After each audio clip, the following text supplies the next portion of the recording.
Now we'll move on to our final session, and before I introduce our esteemed guest, I want to thank the University of Missouri's Donald W. Reynolds Journalism Institute for sponsoring this session, and I'd like to welcome our members joining us via webcast and Cover It Live.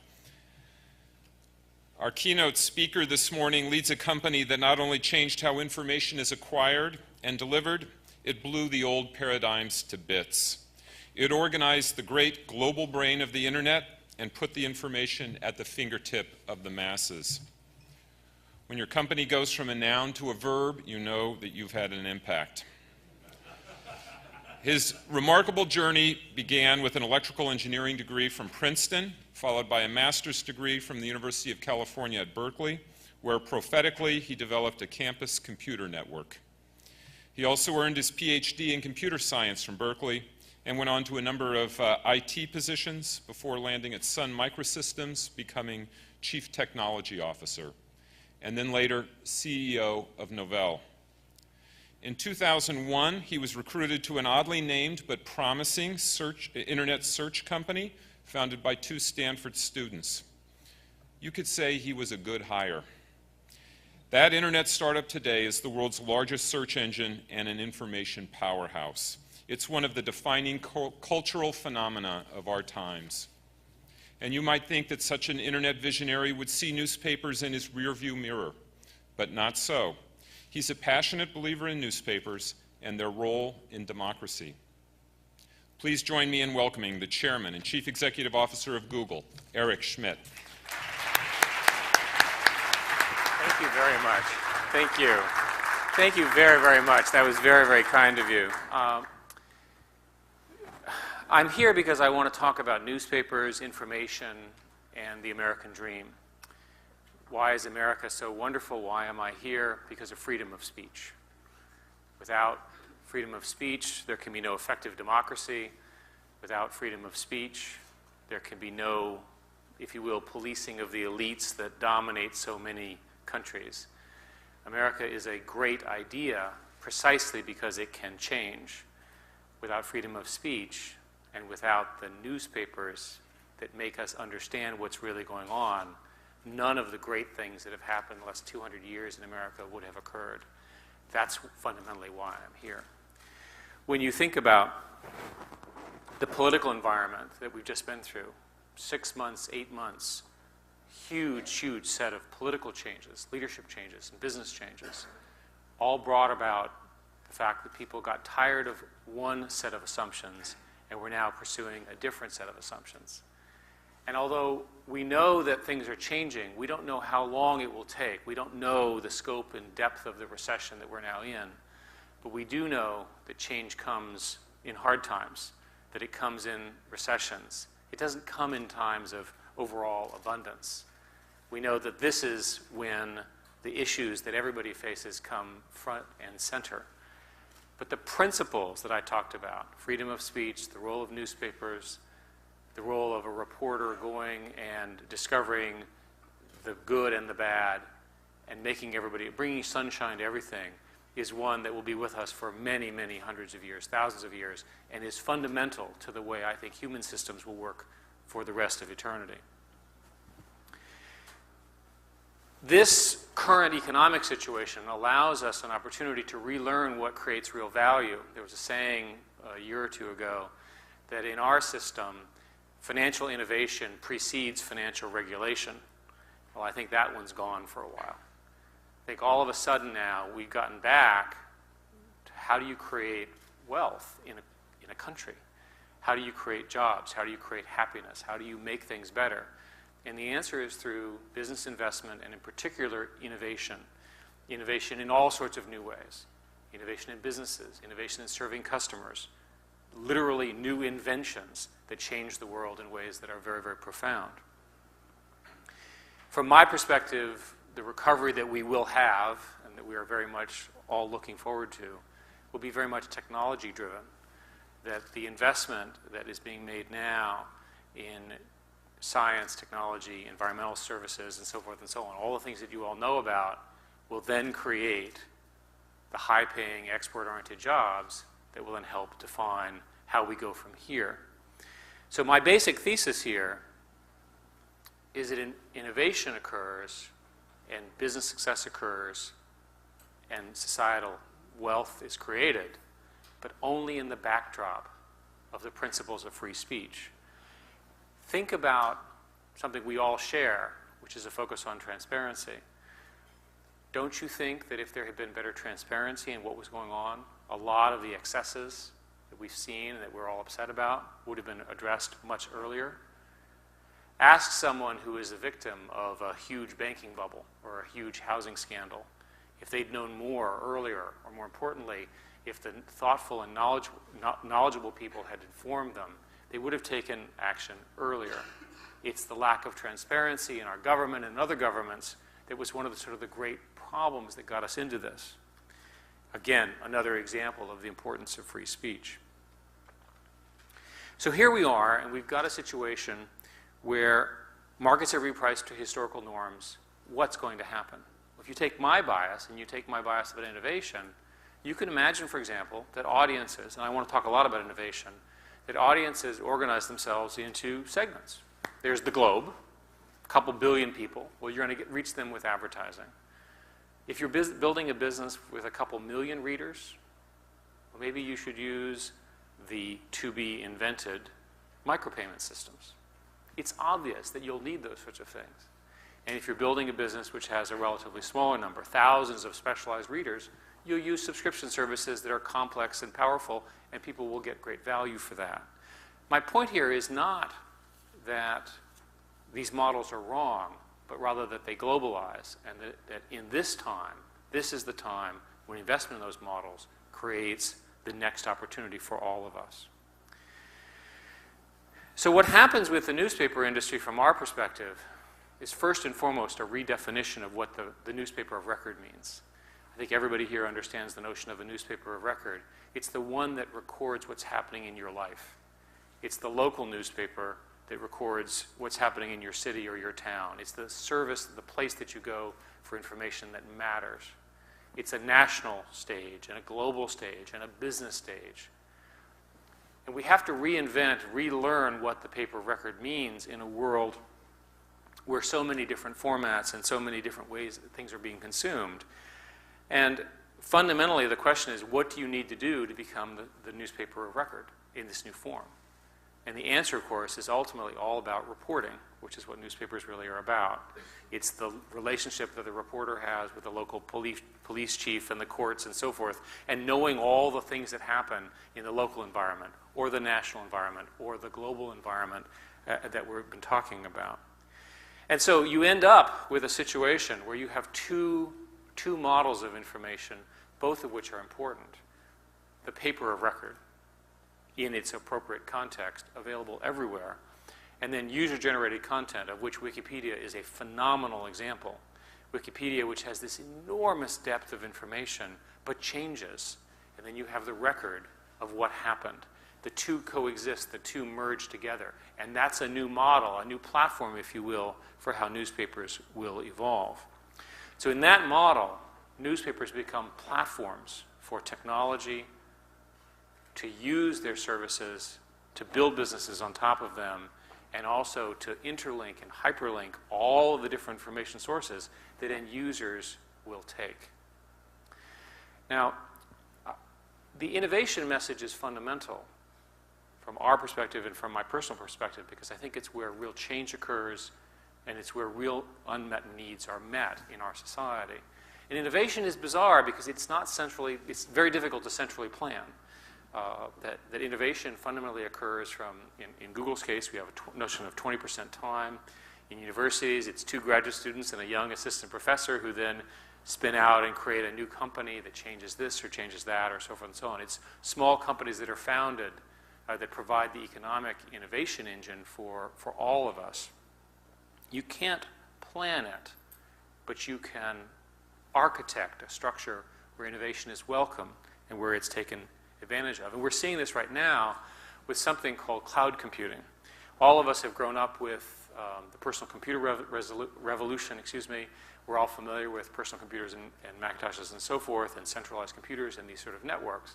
But there's a new form of computing coming along, generally known as cloud computing, where virtually all of the hard work is being done in the servers, and you take the device, the computer, people here in the room and on our webcast have computers in front of them, and you just plug them in and you don't worry about them too much. They don't have a lot of memory in terms of they don't retain things. If you drop them, you don't have to worry about it because that information is always stored in what we call the cloud. Google and other companies provide these services. Why is this important? It's an inversion of architecture.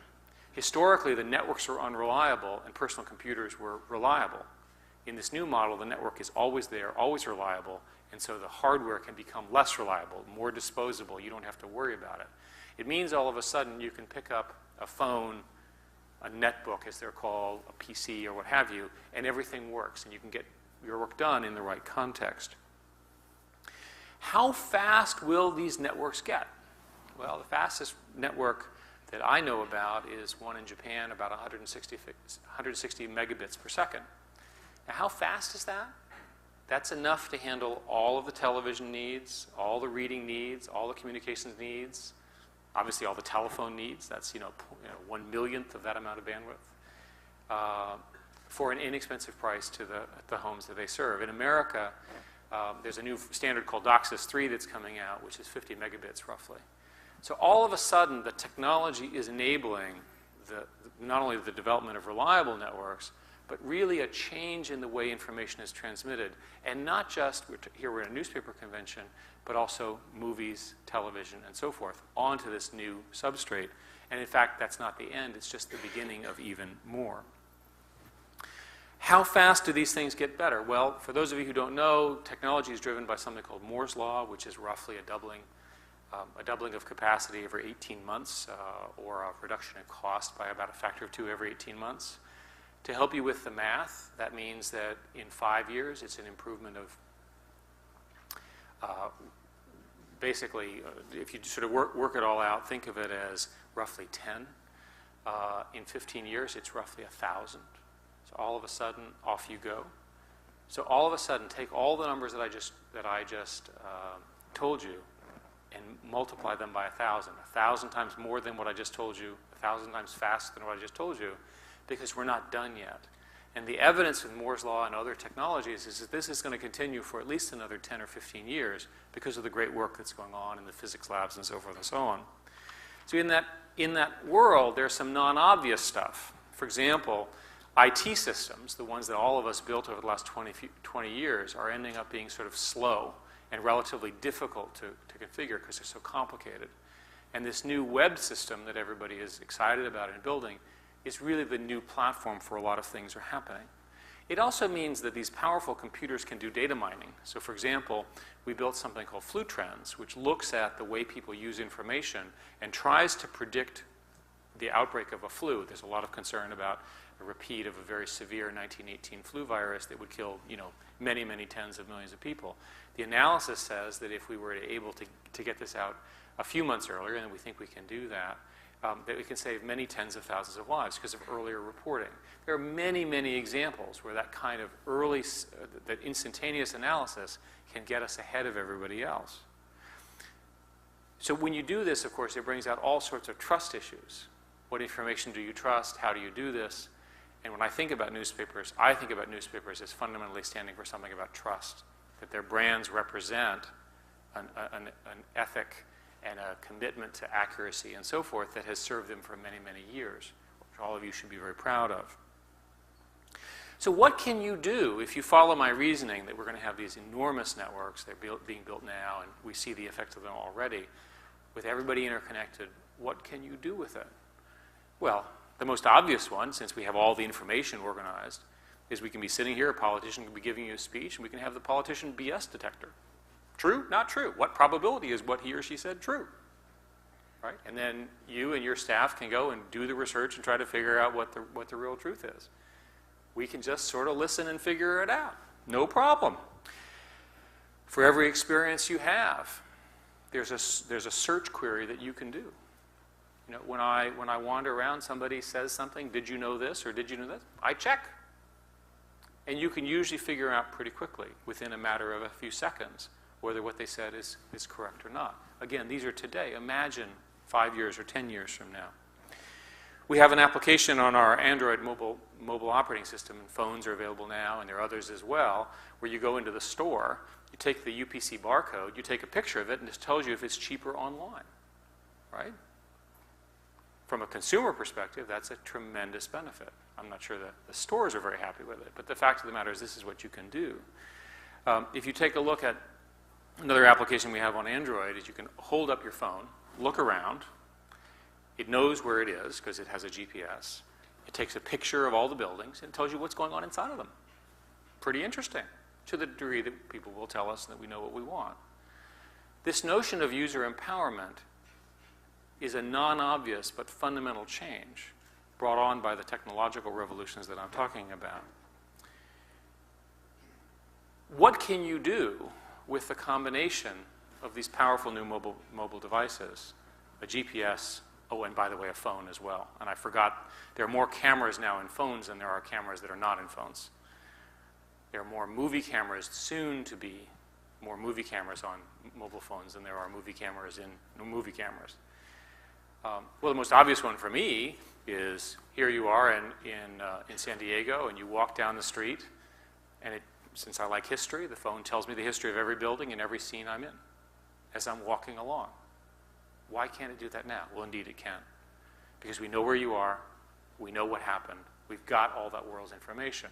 We've never had these kinds of tools before in our world to use and perhaps to misuse, hopefully not. But it's all there now with a lot of implications for all of us.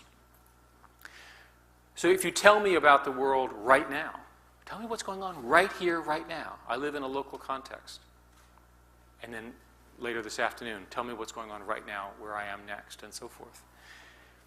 So the goal, if you will, is to get 1 billion people to have this kind of power in their hands. So you say, is this madness? Is this achievable? It's easy.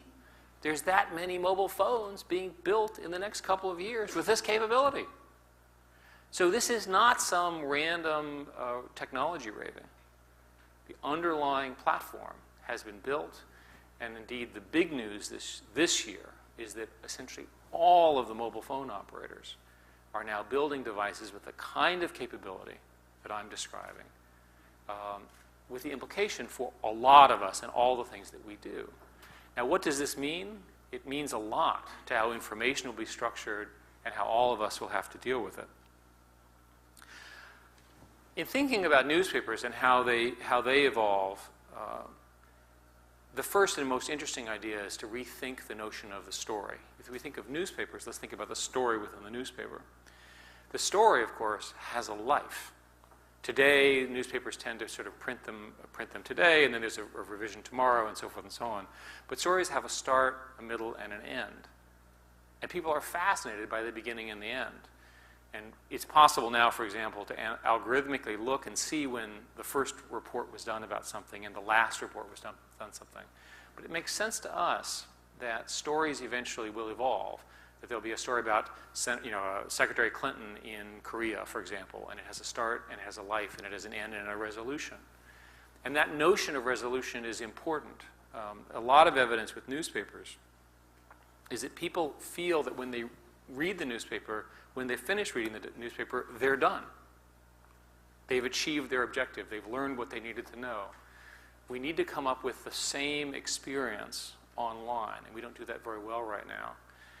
But nevertheless, the notion of a living story, if you will, a story that has annotation and so forth that you can get into at any depth, is probably one of the new ideas that will affect all of us. One of the other issues that we have with the web is it's still relatively unpleasant, in my view anyway, to read. Think about the joy of reading a magazine. Oh, pretty ad, no, pretty, oh, interesting picture, oh, okay, I like that article, so forth and so on. It's the most wonderful experience because it's the right form factor. You just turn it, it's got pretty pictures and so forth and so on. Why can't we recreate the same thing in the web? Well, today, for example, most of the websites use Flash and other technologies which are pretty but slow. We need to reinvent the way the web delivers this content so that the underlying technology can actually have the kind of experience when people are wandering around with their phones and so forth that you can see with a printed magazine. And of course, I'm going to come to the monetization, which needs to go along with the same thing. But from my perspective, the online experience can be thought of as terrible compared to what I view as this wonderful experience with magazines and newspapers. The sense of newspapers turning it and being done, figuring out, knowing which pages you care about, going to to the second and third page if you like that category versus the fifth page versus the editorial page is a fundamental thing that we don't do very well in my side of the world that we need to get done, and obviously doing it together.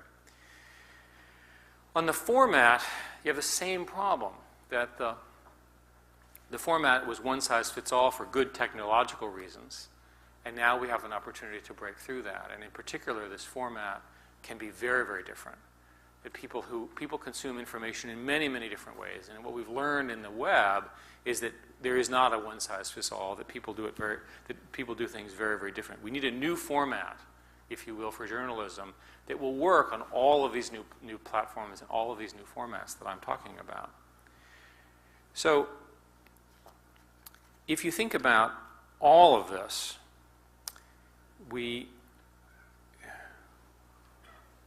have an opportunity to redo the way information is processed in our society. In high tech, there's a lot of venture capital. I'll give you an example. I was trying to think about how will the web change in education. I, of course, like I suspect most of you, sat and learned in textbooks and so forth. Well, imagine rather than handing out textbooks in a class, you gave people the equivalent of search queries and Wikipedia pages, and you told them to read them and study them and see what interested them. Would that produce a better educational experience? I don't know. It would certainly produce a different one. Maybe we'll do both. Maybe learning how to use this enormous resource that exists and that is being built over the next 10 or 20 years, the paper of record information, the Wikipedia type information, and the real-time information, which I'll get to in a sec. Maybe learning how to navigate all of that will be just as important as the traditional textbook learning that all of us went through. My friend Bill Joy is a venture capitalist and a very, very smart person. And I asked him what it was like to become a venture capitalist, computer scientist, and he said, well, I don't do it the way other people do it. I said, how do you do it? Well, what I do is I search around a topic, and I learn about it, and I read the papers. And I try to figure out who are the people who write the most interesting papers, who write the most of them. I eventually make the list, and I call them. And since no one ever calls them, they call me back. Interesting. Very interesting way to become a venture capitalist. Normally they sit, they wait for people to make proposals. He calls the people, and he says, well, would this work? Would this idea work? And so forth and so on. And what it triggered in my mind is that there's a very, very different relationship to information if you take an aggressive position, if you will, a reportorial position, as opposed to a consuming position.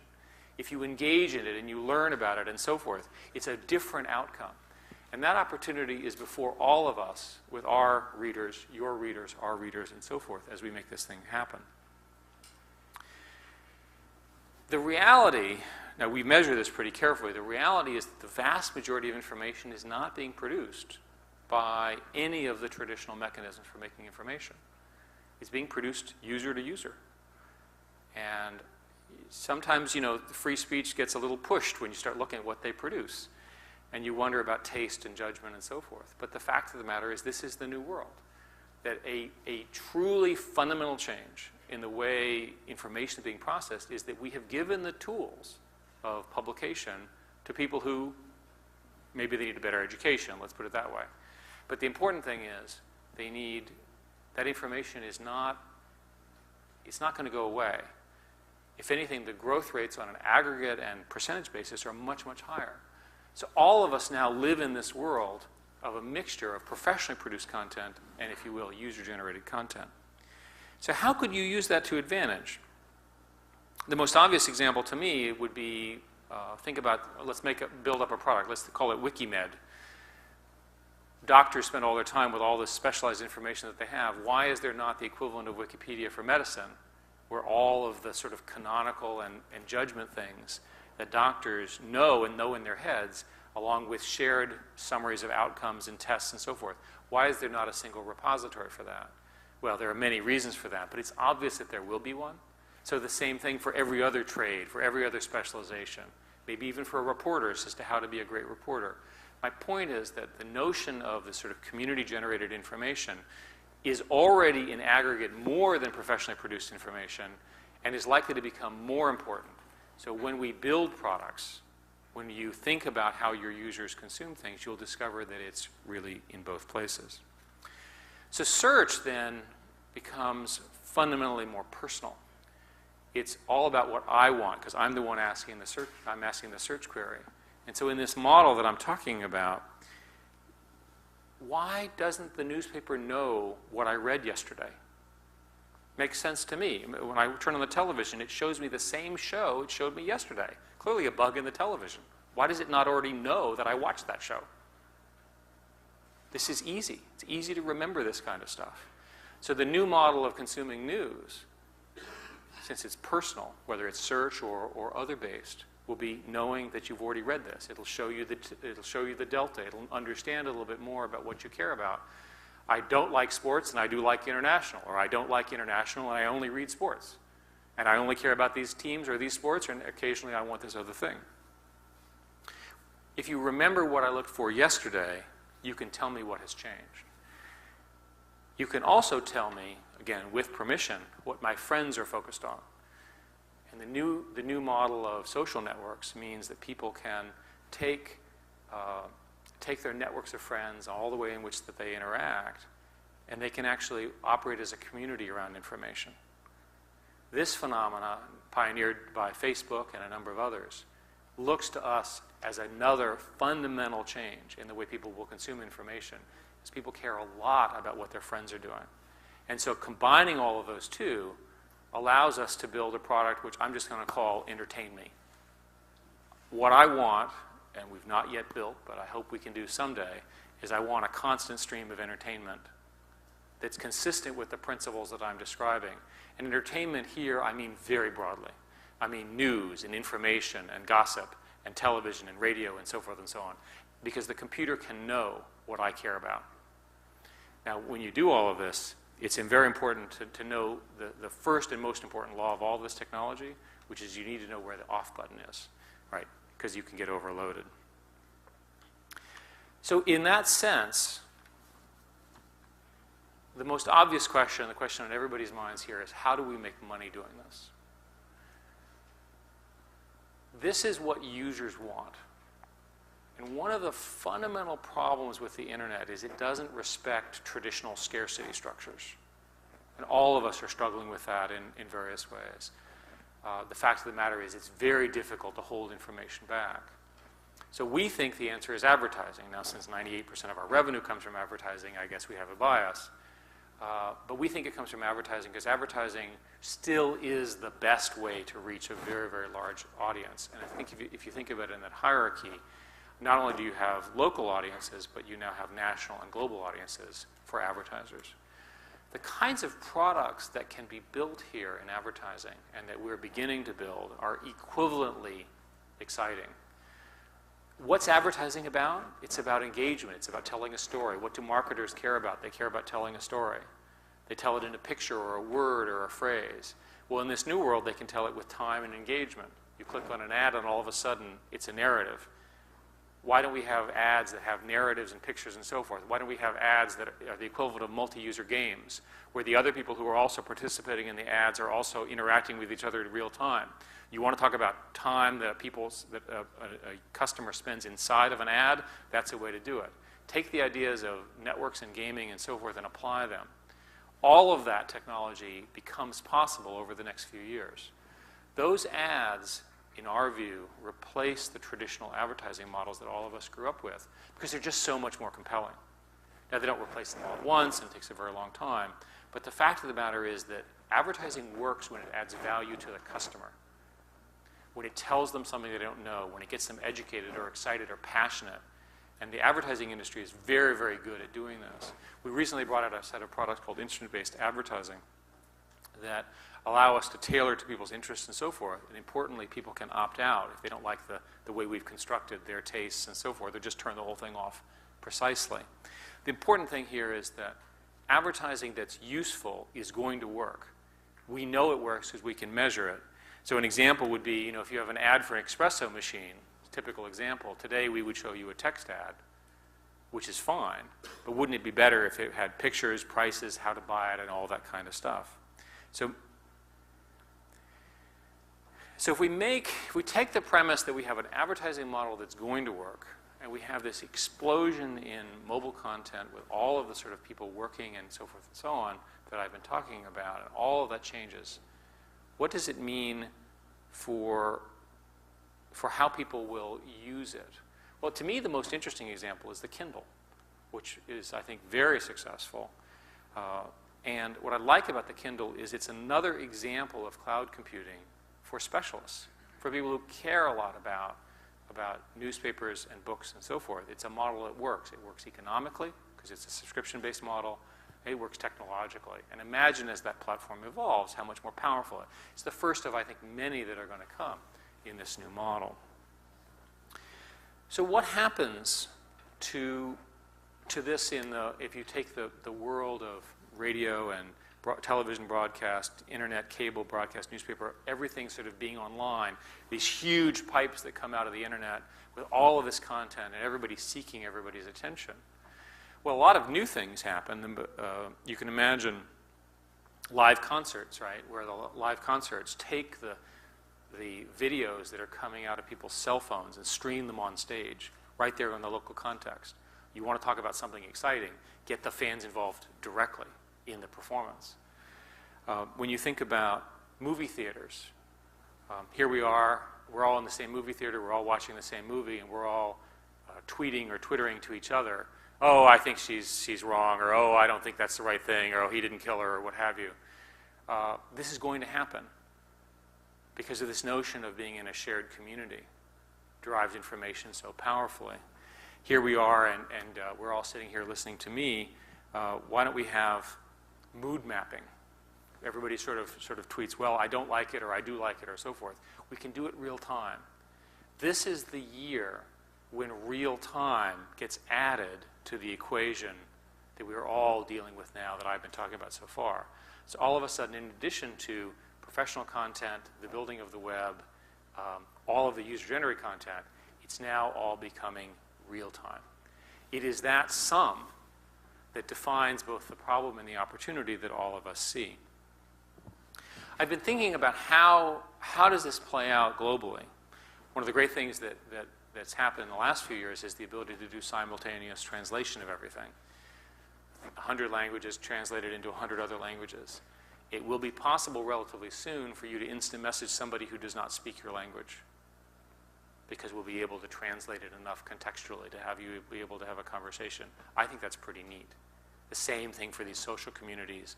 And language has often been a barrier not just to misunderstanding, but eventually to conflict and war and really horrific things. From my perspective, the opportunity, for example, to use these very, very large number of mobile phones that are out, not the high-speed ones that are all coming out now, but the ones that came out last year and the year before, especially those that are in the third world, for things like SMS, where you can do search queries, find out about the weather, find out about the news, find out about your local context, is another platform and another opportunity for news, newspapers, and information.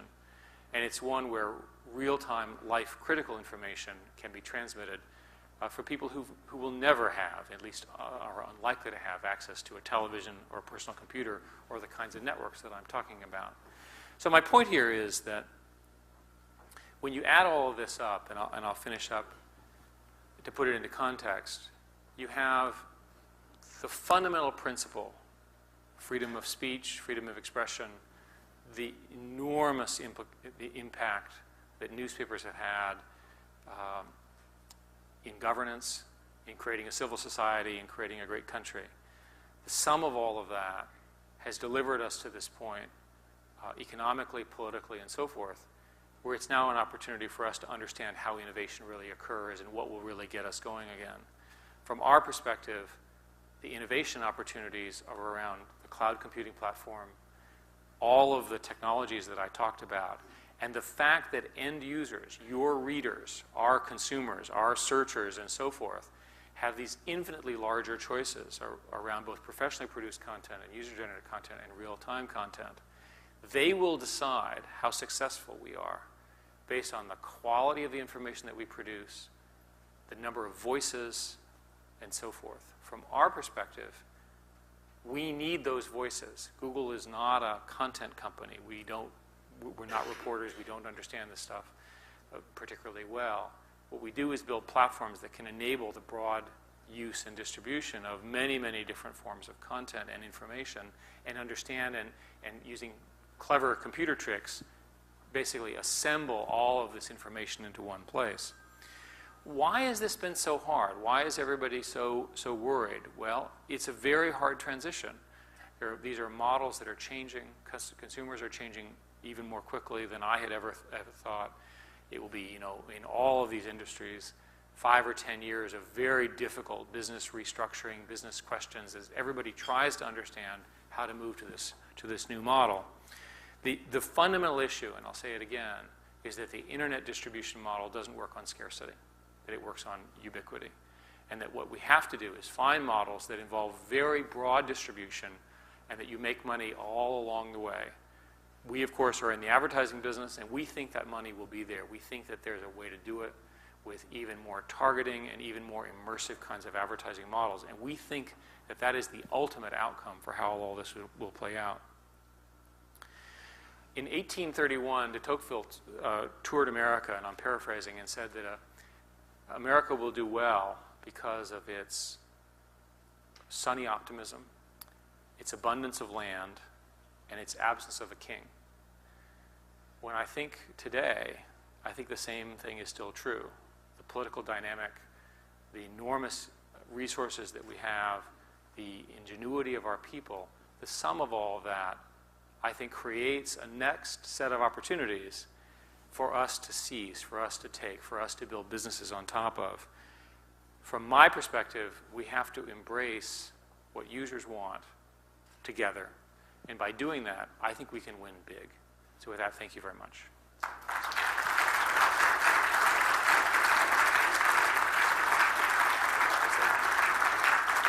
So, Gary, I think you indicated we had time for questions. So we have some mics, or people can shout out. I can repeat it. I'm happy to answer any questions on any subject. And I guess we should say it's on the record, since we're in newspaper land. You had mentioned the importance of advertising as a future, but in your opening remarks, you also indicated a bit about micropayments and subscriptions. Would you elaborate on each of those other two potentials? I think you're going to end up with all three. An analogy I would offer is television. There's free television, over-the-air television, there's cable television, and there's pay television. And they have smaller markets as you go from free to more highly paid. And that structure looks to us like roughly the structure of all of these businesses. Today, there are very effective subscription-based models, but they're not very good micropayment systems. Micropayment meaning 1 cent, 3 cent kinds of systems. They clearly need to be developed by the industry. So I think from your perspective, you should assume that your information, that there's a category of information you all produce that you'll want to distribute freely. There's a category that you'll want to have a per-click basis, and then there's some that you'll want subscription for. The reality is that in this new model, the vast majority of people will only deal with the free model, and so you'll be forced, whether we like it or not, to have a significant advertising component as well as a micropayment and a traditional payment system. The technology around micropayments is getting to be possible now. The transaction cost was so high before that you couldn't do the 1 cent, 3 cent kind of a model. But it looks like the new technologies around aggregation will allow that at the payment level. If I could follow up, Sure. You made a comment regarding trust, and somewhat of a practical question. You've been quoted as saying a number of times that there's going to be a flight to quality, that there's just an awful lot of garbage out on the internet. Let me just say precisely, It's a sewer out there. Okay, fair, very fair. Question, though, is recognizing that the brands in this room, for the most part, are credible brands, and following up on your... I would say 100% are credible. Trust, yes. On your trust comment, is there a way to look at search, and when you search on a particular topic, that news organizations with credible brands, somehow the algorithm is tweaked or adjusted to reflect that, not only for the benefit of the publishers, but for the benefit of the users? We actually do that in the case of Google News.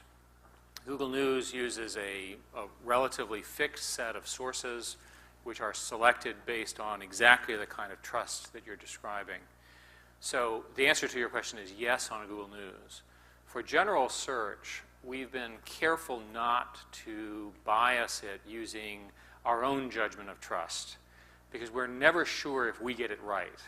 So we use complicated ranking signals, that are, as they're called, to determine ranking relevance. And we change them periodically, which drives everybody crazy as our algorithms get better. There's no question in my experience that the top brands represented here in this room would, in fact, float to the top in our search ranking. The usual problem is you've got somebody who really is very trustworthy, but they're not as well known. And they compete against people who are better known, and they don't, in their view, get high enough ranking. We've not come up with a way to algorithmically handle that in a coherent way. But we're very sensitive to not, on the search, on literally the generic search answers, we don't want to go in and do the kind of thing you're describing unless we can do it across the board and for all categories of trusted institutions, not just newspapers. And that's where we get in trouble. More questions? Yes? Okay. Two-part question. First of all, thank you for coming to speak to us today.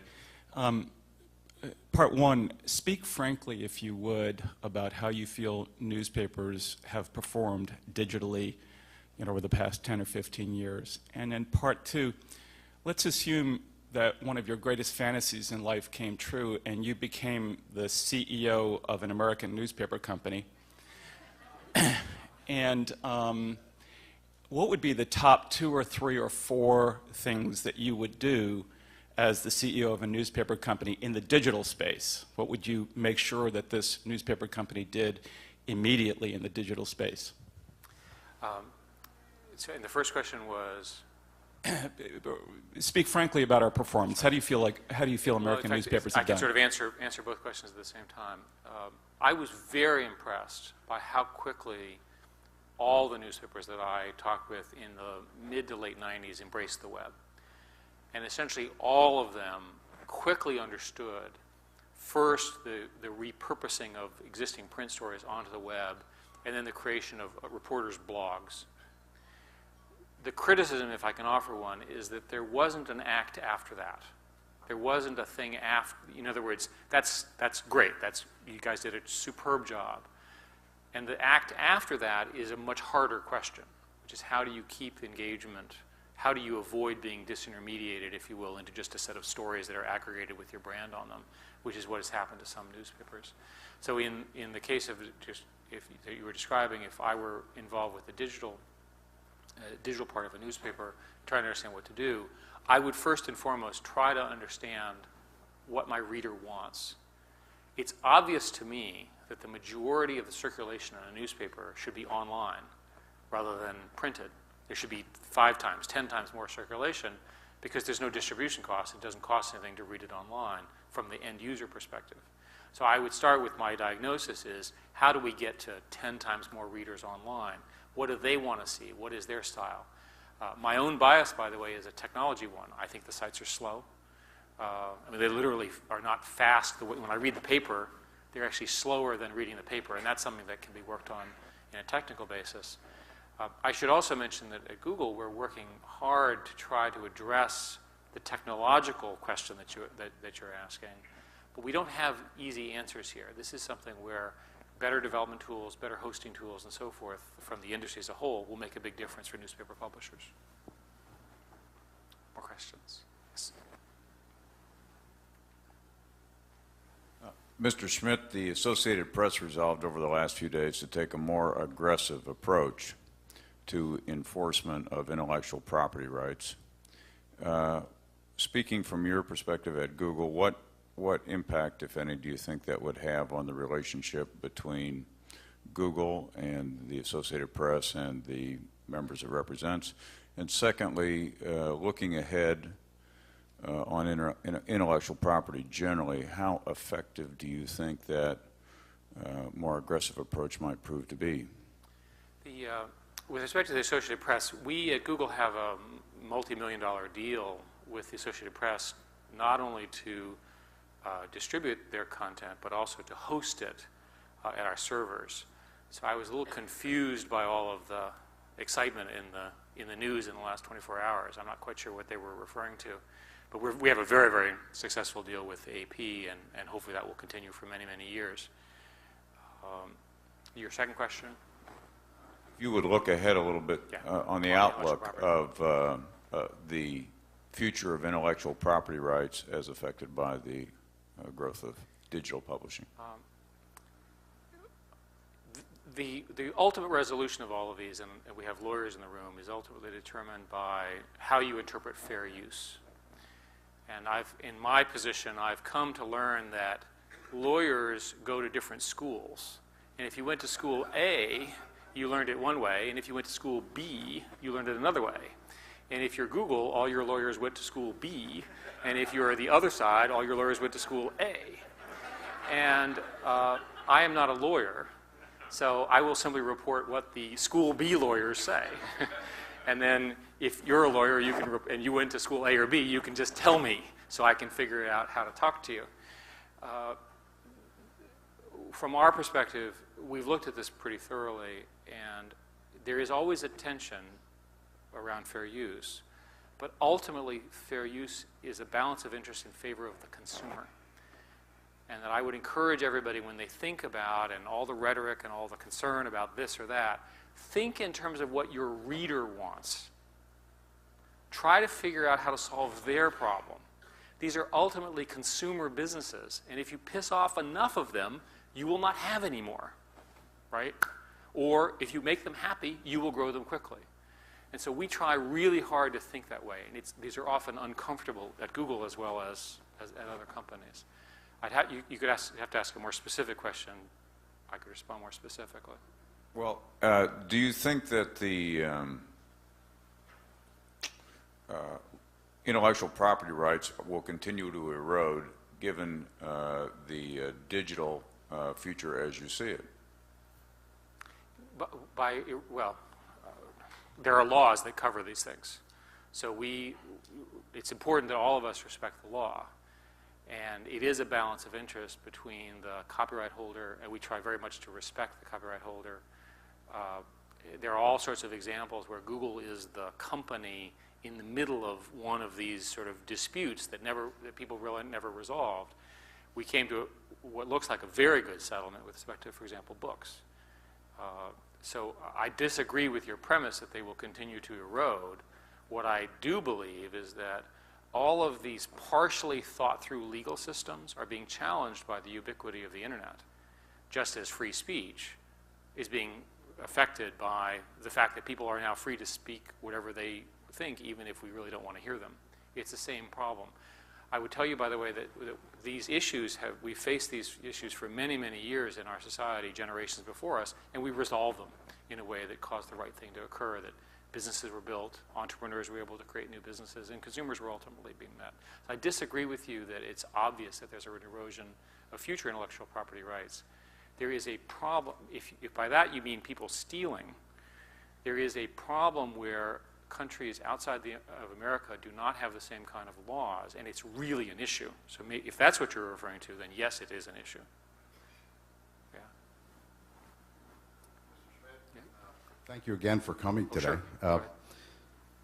To take that same discussion and take the fair use defense and take that out of the equation and just look at it from a very practical standpoint, Google has been at the forefront of conditioning our audiences that a headline and extract is enough. So they've gotten to the point now where we do a Google search and we come up with a list of topics or from Google News, and we look at the headline and the extract, and that becomes enough news in the Twitter world.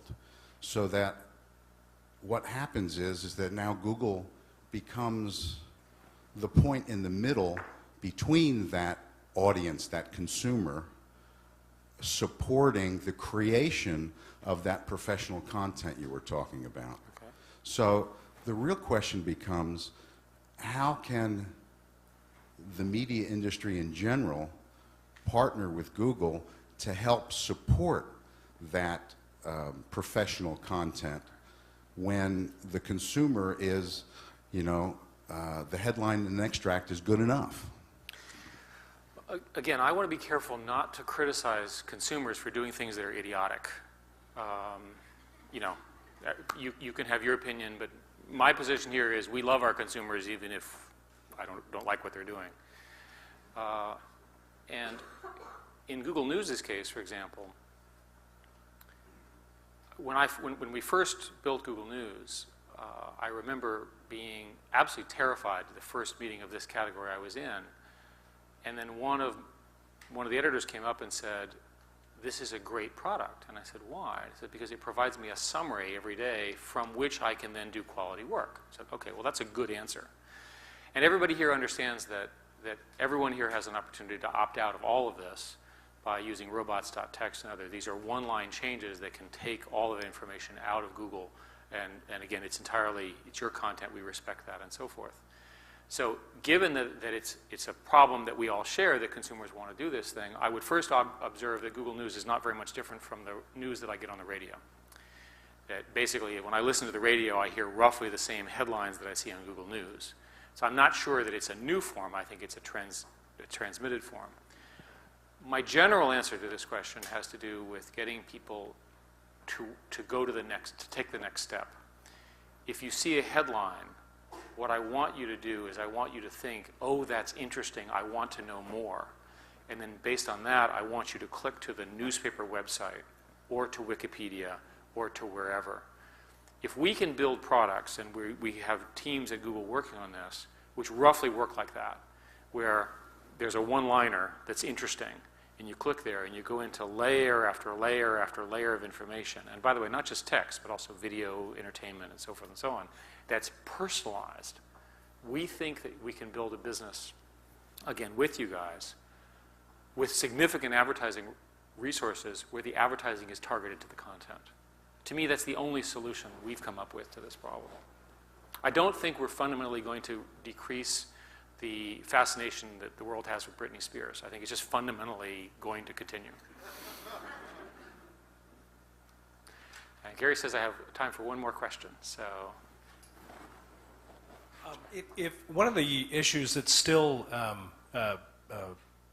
is a problem for us is 14 or 15 years into the internet for us, there are no defined standards of what exactly an eyeball is. There are 4 or 5 different providers.